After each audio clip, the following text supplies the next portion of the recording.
नमस्कार विद्यार्थियों, कैसे हैं आप सब लोग। आज आपके सामने एक स्पेशल सेशन लेकर के आया हूं। ये सेशन ऐसा है जिस पर ना बहुत सारी विद्यार्थियों की नजर नहीं पड़ पाती, इवन अध्यापक भी इससे वंचित रह जाते हैं। जरा ध्यान से समझिएगा, विशेष ही है हिंदी में हिस्ट्री। मतलब ऐसा कैसे है, हम यूजीसी नेट के एग्जाम देना चाह रहे हैं हिंदी से, तो सर क्या हमें हिस्ट्री भी पढ़नी आवश्यक है, या कितनी हिस्ट्री पढ़नी आवश्यक है। इस बात को आप आसानी से नहीं नकार सकते। आपके एग्जाम में 7 से 8 सवाल आप लोगों को ऐसे मिलेंगे जो हिस्ट्री पर बेस्ड होंगे। उनमें से 3-4 तो लगभग पूरी तरीके से बेस्ड होते हैं। अगर मैं ये बात कहूं तो कोई अजीब नहीं होगी। चलिए मैं बात करता हूं क्या मतलब है। देखिए प्यारे विद्यार्थियों, आप लोगों ने यूजीसी नेट हिंदी का सिलेबस देखा होगा। इस यूजीसी नेट हिंदी के सिलेबस में प्यारे विद्यार्थियों 10 इकाई है ना। सब में 10-10 इकाई होती है प्यारे विद्यार्थियों यूजीसी नेट में। तो इसमें कुछ सिलेबस ऐसा है जो हिस्ट्री से मैच करता है। मैं उस वाले सिलेबस के बारे में आपसे बात कर रहा हूं। जैसे जैसे अगर आप यूनिट 1 में जाइएगा तो यूनिट 1 में प्यारे विद्यार्थियों आदिकाल आपका लगभग लगभग हिस्ट्री पर बेस्ड है। अगर आपको हिस्ट्री अच्छे से आती है और आपके अध्यापक को हिस्ट्री अच्छे से आती है तब आप इसको आसानी से समझ पाइएगा। एग्जाम्पल देता हूं, जैसे आप लोगों को सिद्ध साहित्य पढ़ना है तो सिद्ध साहित्य पढ़ते समय पहले आपको बौद्ध धर्म का पता होना चाहिए। बौद्ध धर्म के कुछ सिद्धांत अगर आपको पता है, फिर बौद्ध धर्म का कैसे जो है हीनयान महायान में टूटा, फिर कैसे सहजयान वज्रयान आए, फिर कैसे सिद्ध आए। और उसके साथ आपको समझ में आना चाहिए कि पाल वंश ने इनको संरक्षण प्रदान किया था। ये लोग नालंदा विश्वविद्यालय में पढ़ते थे और या फिर विक्रमशिला विश्वविद्यालय में पढ़ते थे, भोट देश चले गए। तो ये सारी चीज आप लोगों को यहीं से मिलेगी, है ना।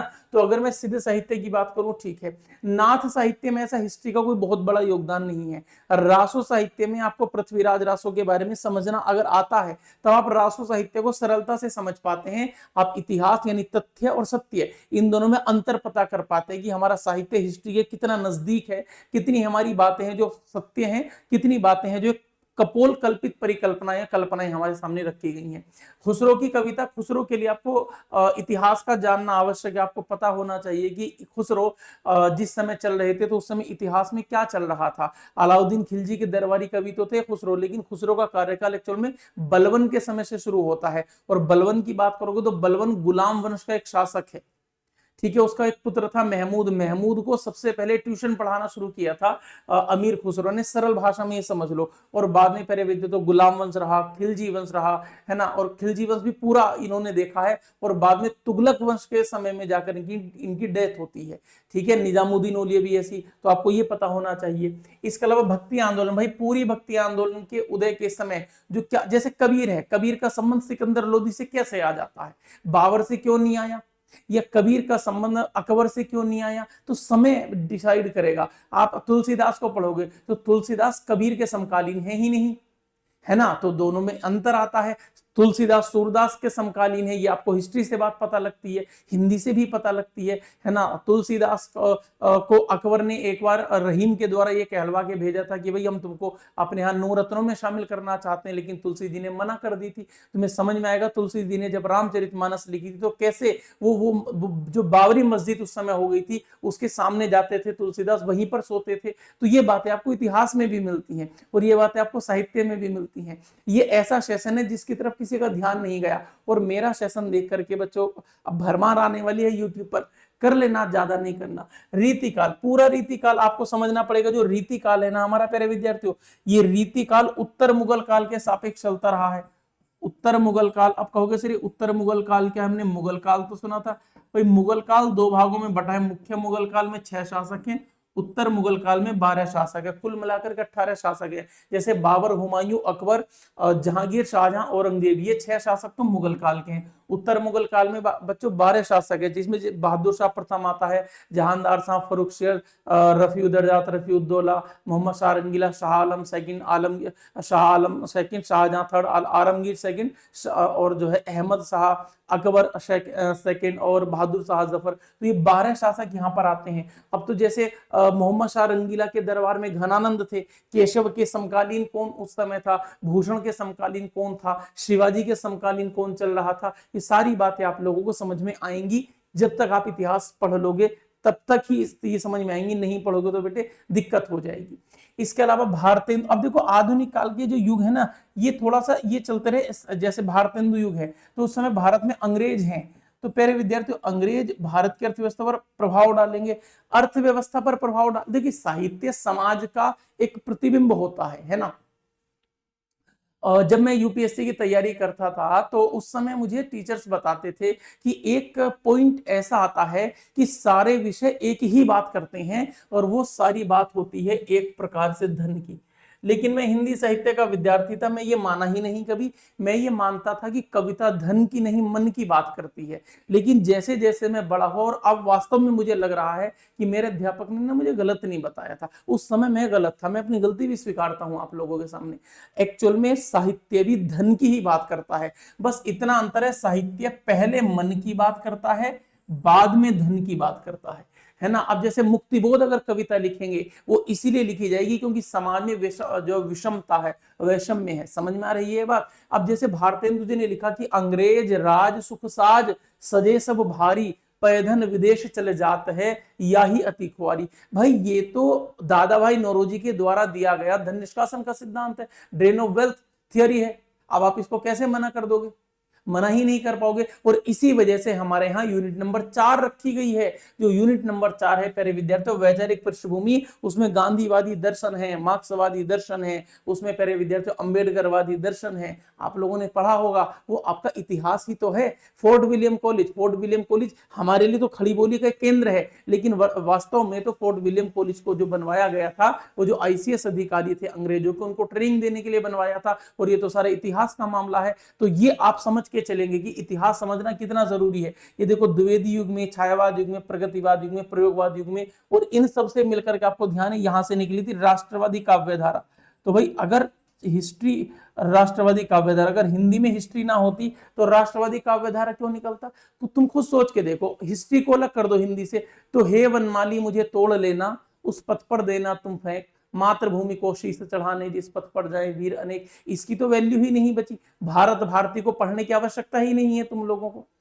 क्यों? क्योंकि अगर आप हिस्ट्री को हिंदी से अलग कर रहे हो, अलग नहीं करना विद्यार्थियों, ठीक है। और बताता हूं प्यारे विद्यार्थियों कहां कहां आपको हिस्ट्री की जानकारी होनी चाहिए। उपन्यास, कुछ उपन्यास है जो ऐतिहासिक उपन्यास है, ऐतिहासिक कहानियां हैं, हाँ, ऐतिहासिक नाटक है, इतिहास की एकांकियां हैं या निबंध हैं, आलोचनाएं हैं। अन्य गद्य विधाओं में तो अगर आप ऐतिहासिकता की तरफ जाएंगे तो पढ़ना पड़ेगा। बाणभट्ट की आत्मकथा पढ़ोगे जब तक आपको हर्षवर्धन का नहीं पता होगा, हर्षवर्धन के पिता का क्या नाम था, बहन का क्या नाम था, कहाँ राज्य करता था, थानेश्वर कैसे वो आया, कन्नौज कैसे, थानेश्वर में रहता था, कन्नौज कैसे वो शासन करने आ गया, तो तब तक आप लोगों को बाणभट्ट की आत्मकथा उपन्यास समझ में ही नहीं आएगा। और यूट्यूब पर मैंने आप लोगों को फ्री में बाणभट्ट की आत्मकथा कराया ही है, ठीक है। इसके अलावा प्यारे विद्यार्थी यूनिट नंबर 3 में तो ऐसा इतिहास से रिलेटेड कुछ नहीं है, लेकिन यूनिट नंबर 4 में बहुत ज्यादा है। भारतीय नव जागरण और स्वाधीनता आंदोलन की वैचारिक पृष्ठभूमि। तो बताइए, ये तो है ही ऑलरेडी इतिहास, इसमें तो साफ साफ लिखा है। फोर्ट विलियम कॉलेज, खड़ी बोली आंदोलन, ये दोनों एक ही जगह मिक्स होते हैं, ठीक है। अब तुम कहोगे सर यहाँ पर Calcutta, fort William college Calcutta में ही क्यों खुला। अगर आप ये देखो भाई, अगर आप लोगों को वास्तव में ऐसा लगता है हिंदी हिस्ट्री में मैच नहीं करती है ना, मैं ये टॉपिक गलत लेके बैठा हूं, तो आप मेरे एक सवाल का जवाब देना, आप उलझ जाएंगे। खड़ी बोली तो उत्तर प्रदेश में खासकर से बोली जाती है, खड़ी बोली पश्चिमी यूपी में बोली जाती है ना, ठीक है। फोर्ट विलियम कॉलेज कलकत्ता में क्यों बना भाई। खड़ी बोली आंदोलन, अब आप कहोगे सर उस समय खड़ी बोली वहां बोली जाती थी, बिल्कुल भी नहीं, वहां तो बांग्ला बोली जाती थी। भाई सन 1800 में तो ये बना है ना, तो 1800 के आसपास भी तो बहुत सारे इतिहासकार, सॉरी साहित्यकार बंगला भाषा में रहे हैं। आप मना ही नहीं कर सकते मेरी बात को। तो ये आपको समझ में आना चाहिए कि इतिहास जुड़ा हुआ है, ठीक है बेटे। भारतेंदु और हिंदी नवजागरण, ठीक है भाई, सीधी सी बात है। महावीर प्रसाद द्विवेदी, हिंदी नवजागरण, ये सारी चीजें चली ही हैं। गांधीवादी दर्शन, पूरा का पूरा दर्शन है। गांधी जी के आंदोलनों की विचारधारा पढ़ रहे हैं हम। क्यों पढ़ रहे हैं कि गांधी जी कहते थे कि अहिंसा के मार्ग पर चलो। हम क्यों पढ़ रहे हैं, गांधी जी सर्वोदय की बात करते थे। हम क्यों पढ़ रहे हैं, गांधी जी बात करते थे कि मेरे सपनों का भारत गांव में है, क्योंकि ये इतिहास साहित्य पर आधारित है। और अंबेडकर दर्शन, एक बात समझिए, जैसा समाज होगा वैसा साहित्य होगा। 4 बोतल वोडका काम मेरा रोज का, ये गाना वर्तमान समय में ही लिखा जा सकता है।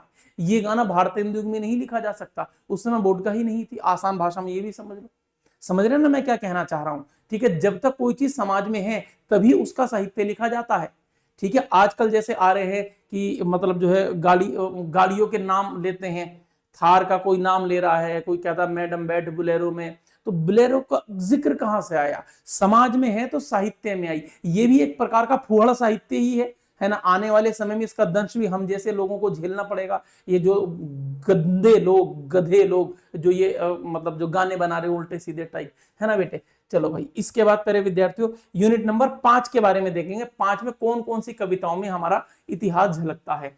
चंद्रवरदाई के द्वारा लिखा गया प्यारे विद्यार्थियों पृथ्वीराज रासो में। इसके अलावा मैथिली शरण गुप्त जी के द्वारा लिखी गई भारत भारती में। नागार्जुन जी के द्वारा लिखी गई शासन की बंदूक कविता में। उपन्यास कौन से उपन्यास हैं प्यारे विद्यार्थियों? 2 उपन्यास खासकर से हैं, बाण भट्ट की आत्मकथा पूरा और मानस का हंस। ठीक है प्यारे विद्यार्थियों। हालांकि आप इसमें तमस उपन्यास के बारे में भी थोड़ा सा देख सकते हैं और झूठा सच भी, लेकिन उसमें उतनी ज्यादा आवश्यकता नहीं पड़ती, केवल आपको पता होना चाहिए, उतने से ही काम हो जाता है। इन 4 उपन्यासों में इतिहास का जिक्र है, इन 2 उपन्यासों में गहरे उपन्यास का इतिहास का जिक्र है। मुझे समझाना भी पड़ा था आप लोगों को जब मैं पढ़ा रहा था। आपको ध्यान होगा यूट्यूब पर बाण भट्ट की आत्मकथा पढ़ाते समय मैंने पहले दिन आप लोगों को गुप्तोत्तर काल ही समझाया था। हर्षवर्धन के वंश के बारे में बात की थी, उसकी बहन, उसके भाई, उसके पिता, उसके जीजा के बारे में बात की थी। आई थिंक आपको याद आ रहा होगा। मानस का हंस पढ़ाते समय मुझे उत्तर मुगल काल को पढ़ाना पड़ा था। आप लोगों को अकबर की कहानी बतानी पड़ी थी, शेरशाह सूरी का समय बताना पड़ा था, बाबर कैसे हारा था उससे, शेरशाह सूरी से, और कैसे बाद में उसने दोबारा से जो भारत पर जो है सत्ता स्थापित कर ली थी, सब मैंने आप लोगों को समझाया था।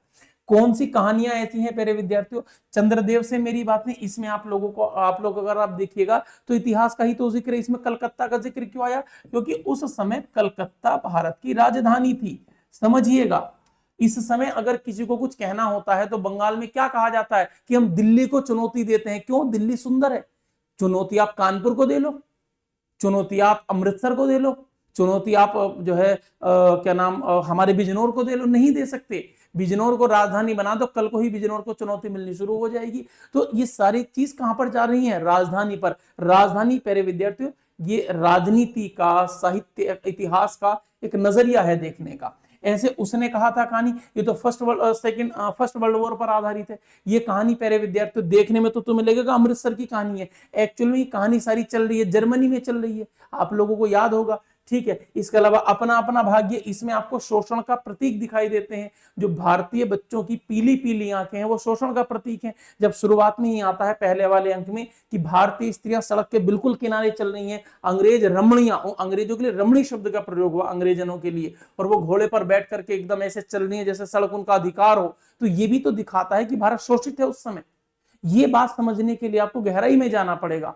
ठीक है प्यारे विद्यार्थियों। इसके बाद यूनिट नंबर हम 8 में आ जाते हैं बेटे। कौन से नाटक कैसे हैं? चलो, भारत दुर्दशा। भाई पूरा नाटक भारत दुर्दशा किस पर आधारित है? अंग्रेजों की शोषण की नीति पर ही तो आधारित है पूरा का पूरा भारत दुर्दशा नाटक। कैसे भारत में आलस्य आया, कैसे मदिरा आई, सारी चीज आप लोगों को पता होंगी।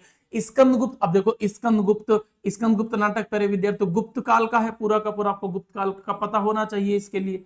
ठीक है। चंद्रगुप्त नाटक जो है मेरे विद्यार्थियों मौर्य काल से रिलेटेड है, चाणक्य से रिलेटेड है। आपको ये भी समझ में आना चाहिए। आजकल मैं पढ़ा भी रहा हूं तो मैं आप लोगों को कितना इतिहास इसमें पढ़ाता हूं। ध्रुव स्वामिनी ये भी गुप्त काल से रिलेट करता है मेरे विद्यार्थियों। तो ये 3 नाटक तो पूरे ऐतिहासिक हैं। ऐसे आगरा बाजार, आप कहोगे सर आगरा बाजार में कहाँ ऐतिहासिकता है? बताता हूं बेटे। आगरा बाजार में नजीर अकबराबादी की बात की गई है, और नजीर अकबराबादी की बात करते समय इसमें बार बार जिक्र आता है प्यारे विद्यार्थियों जो है उस्ताद अहमद जोग का। इसमें जिक्र आता है बार बार मिर्जा साहब का, मिर्जा गालिब। तो मिर्जा गालिब बहादुर शाह जफर के दरबार के समय के थे। ठीक है। 1-2 बार उनके दरबार में वो गए भी हैं, और उस्ताद अहमद जोग जो थे वो तो उनके एक तरीके से गुरु ही थे, है ना। किसके? जो बहादुर शाह जफर था, बहादुर शाह जफर शागिर्द था किसका? जोग का। ठीक है। तो ये बात आपको समझनी है। आषाढ़ का एक दिन, इसमें थोड़ा सा तुम्हें समझाना पड़ता है कि कालिदास जो मतलब कालिदास जो गए थे वहां पर, जिनका नाम मात्रगुप्त था, कश्मीर, उसमें कैसे इतिहास रिलेट करता है। और ये वाला जो ये वही वाला पॉइंट है जो आपको मौर्य काल के ध्रुव स्वामिनी में मिलता है। ठीक है प्यारे विद्यार्थी। तो ध्रुव स्वामिनी में मिलता है, गुप्त काल के ध्रुव स्वामिनी में। ठीक है भाई। इसके अलावा प्यारे विद्यार्थियों निबंध कौन कौन से हैं हमारे जो इतिहास से रिलेट करते हैं? दिल्ली दरबार दर्पण इतिहास से रिलेट करता है पूरा का पूरा भाई। इसमें बताया दिल्ली दरबार इतिहास में ही तो लगा था। और भारत वर्षोन्नति कैसे हो सकती है, इसमें क्या है भाई, हम कौन सी चीज कहां से खरीद रहे हैं, अंग्रेजों ने हमें कैसे पंगु बना दिया है। और शिव शंभू के चिट्ठे, इसमें भी तो प्यारे विद्यार्थी तो कर्जन के लिए है, वो इतिहास में ही तो आता है, ज्योग्राफी में थोड़ी ना आता है कर्जन। इसके लिए आपको इतिहास पढ़ना जरूरी है। यूनिट नंबर 10, अरे यायावर रहेगा याद, ये सेकंड वर्ल्ड वॉर का इसमें जिक्र किया जा रहा है। सेकंड वर्ल्ड वॉर का जिक्र जब आगे जाते हैं। और प्यारे विद्यार्थियों संस्कृति के 4 अध्याय दिन कर दिए, तो कंप्लीट इतिहास है। आपको अगर पूरा इतिहास पढ़ना है तो ये पूरा इतिहास ये है। यानी कि अब आपने इतने सारे ये टॉपिक देखे, ठीक है। अब ये कितने टॉपिक्स हो गए टोटल, अगर मैं काउंट करूं आप लोगों के सामने, 2 और 3 5, ठीक है विद्यार्थियों, 5 और 5 10, ठीक है। यूनिट 8 में हो गए 10, ठीक है भाई। 10 के बाद मेरे विद्यार्थियों हम आगे बात करेंगे, 3 कहानियां हो गई, 3 13, 2 उपन्यास हो गए, 2 15, अगर 2 और जोड़ोगे वो तो 17 हो जाएंगे। 17 के अलावा प्यारे विद्यार्थियों ये 3 कविताएं हमारे पास में होगी, 17 3 19, और ये टॉपिक लगभग कुल मिलाकर के अगर मैं आपसे बात करूं तो पूरे यूजीसी नेट में, अब मैंने तुम लोगों को प्रूव करके भी बता ही दिया है प्यारे विद्यार्थियों, पूरे यूजीसी नेट में 25 से ज्यादा 25 प्लस टॉपिक्स ऐसे हैं जो इतिहास पर आधारित हैं। उसके लिए आपको इतिहास की समझ होनी चाहिए। अब ध्यान से देखो प्यारे विद्यार्थियों, तो मैं ये सेशन आज क्यों कर रहा हूं, मैं केवल इसलिए कर रहा हूं क्योंकि आप ना प्यारे विद्यार्थियों अब नया बैच अपना लेना चाहोगे, जहां से भी आप जहां भी नया बैच लोगे, आप ऐसे टीचर से ही पढ़ना, जरूरी नहीं आप मुझसे पढ़ो, जहां भी पढ़ो, जिससे हिंदी के साथ हिस्ट्री का भी अच्छा ज्ञान हो। क्योंकि अब जब इतने टॉपिक हैं तो मैं ये कह सकता हूं प्यारे विद्यार्थियों, तुम्हारे 7 से 8 प्रश्न, और 7 से 8 प्रश्न का मीनिंग है 14 से 16 नंबर, 14 से 16 जो नंबर है तुम्हारे वो हिस्ट्री पर बेस्ड हैं, ठीक है। अगर आपको हिस्ट्री आती है तो कुछ प्रश्नों का जवाब आप लगभग वैसे ही दे दोगे, भी इतिहास को मतलब साहित्य को कम पढ़ के, है ना। अगर अभी बताता हूं प्यारे विद्यार्थियों, अगर संस्कृति के 4 अध्याय पुस्तक के अंदर से सवाल आया, प्रस्तावना को छोड़ करके और लेखक को छोड़ करके, चक्कर खा जाओगे। इतिहास से ही उस वाले सवाल का आंसर आसानी से निकल पाएगा, ठीक है। तो ये सारी चीजें मैंने बताई प्यारे विद्यार्थियों। अगर आप मेरे बैच में जुड़ना चाहते हैं तो मैं आपको बता देता हूं प्यारे विद्यार्थियों, वीडियो जो चल रही है आपकी, इस वीडियो के डिस्क्रिप्शन में जाइएगा, ठीक है, या फिर मेरी किसी भी वीडियो के डिस्क्रिप्शन में चले जाना। जैसे मान लो आप लोगों को मेरी ये वाली वीडियो दिखाई दी, ठीक है, तो आप मेरी इस वाली वीडियो के डिस्क्रिप्शन में जाना, मोर पर प्यारे विद्यार्थियों क्लिक करना। जैसे मोर पर क्लिक करोगे तो 60% ऑफ का एक जो है लिंक आएगी, यहां पर जाइएगा। 12 महीने का कोर्स लोगे प्यारे विद्यार्थियों तो 15 महीने के लिए मिलेगा मात्र 8,000 रुपए में। हिंदी 20 कूपन कोड लगा लेना। 6 महीने का लोगे तो 3 महीने एक्स्ट्रा यानी कि 9 महीने का मिलेगा मात्र 5,000 रुपए में। आप आसानी से जुड़ सकते हो। ये 12 महीने पर मैंने क्लिक किया है तो देखो 7,999 आपके सामने आ गया है। और अगर आप प्यारे विद्यार्थियों यूजीसी नेट के सारे उपन्यास फ्री में पढ़ना चाहते हो, ठीक है प्यारे विद्यार्थियों, तो देखो यूजीसी नेट हिंदी शिवम त्यागी प्लेलिस्ट, इस पर क्लिक कर लो और आप आसानी से इसको प्यारे विद्यार्थियों पढ़ लोगे। ये 40,000 से भी ज्यादा बार देखेगी प्लेलिस्ट है जो तुम्हारे काम आ जाएगी। अब देखो मैं यहाँ पर एक दिखा देता हूँ, जैसे मैंने आप लोगों को सारे उपन्यास फ्री में पढ़ा रखे हैं। चलिए तो मैं एक कोई उपन्यास बताता हूँ कि जिसमें कैसे इतिहास काम में आता है। चलो जो भी उपन्यास मिलेगा, पहला वाला तमस को छोड़ो क्योंकि उसमें कम है, मैंने ऑलरेडी आपको बता ही दिया था। बाण भट्ट की आत्मकथा उपन्यास ये रहा प्यारे विद्यार्थियों। इस बाण भट्ट की आत्मकथा उपन्यास को जब मैं पढ़ा रहा था तो प्यारे विद्यार्थियों इसको पढ़ाते समय मैंने विद्यार्थियों को बताया था कि इसमें आपको इतिहास के बारे में समझना पड़ेगा, ठीक है भाई। तो इतिहास के बारे में जब प्यारे विद्यार्थियों में समझूंगा क्या हो गया इसमें, लो भाई प्यारे विद्यार्थियों, तो इतिहास के बारे में जब मैं इसमें समझूंगा तो ये प्यारे विद्यार्थियों आप लोगों को मैंने इसमें समझाया था कि इतिहास के बारे में कैसे कैसे आप लोगों को चीजें ध्यान में रखनी है। देखो ये सारा मैं आपको यही समझा रहा था, गुप्तोत्तर वंश, गुप्त वंश, इतिहास तुम्हें समझाया था मैंने, तभी आपको ये उपन्यास सरलता से समझ में आया था। एक बार दिखा देता हूँ कहाँ समझाया था। ये मैं पूरा गुप्तोत्तर वंश बच्चों को समझा रहा था। आधा घंटा मैंने ये बताई थी कि उस समय गुप्तोत्तर वंश में थानेश्वर में हरियाणा में एक पुष्कर राज्य प्रभाकर वर्धन था, कन्नौज में मोखरी वंश था, मालवा में प्यारे विद्यार्थी उत्तर मुगल शासक थे, बंगाल में गौड़ वंश था, कामरूप असम में प्यारे विद्यार्थी वर्मन वंश था। फिर मैंने पूरी स्टोरी विद्यार्थियों को बताई थी और तब मैंने उपन्यास शुरू किया था बाण भट्ट की आत्मकथा। पूरी कहानी मैंने विद्यार्थियों को बताई थी ताकि आप लोगों को सरलता से इतिहास समझ में आ जाए और ये उपन्यास भी समझ में आ जाए। तो प्यारे विद्यार्थियों, मैं हमेशा से एक ही चीज कहता हूं कि अगर आप वास्तव में पढ़ोगे तो सच में आप लोगों को ये बात महसूस होगी कि सारे विषय एक पॉइंट पर आकर के एक दूसरे से मिल जाते हैं। खैर, ये सेशन आप लोगों को कैसा लगा? स्पेशल सेशन था, ऐसा सेशन अभी तक किसी ने किया नहीं है। तो आप लोग अपनी प्रतिक्रिया दीजिए। नमस्कार, प्रणाम, अपना ध्यान रखिएगा। मुलाकात करेंगे जल्द ही आप लोगों से। रोज दोपहर 2 बजे मेरी यूट्यूब पर क्लास होती है। एग्जाम तक रोज मैराथन हो रही है, रेगुलर मैराथन है। तो आप रेगुलर मैराथन में 2 बजे जुड़ने के लिए जल्दी से जल्दी चैनल को सब्सक्राइब कर लें और प्यारे विद्यार्थियों, बैच में आप आसानी से जुड़ सकते हैं।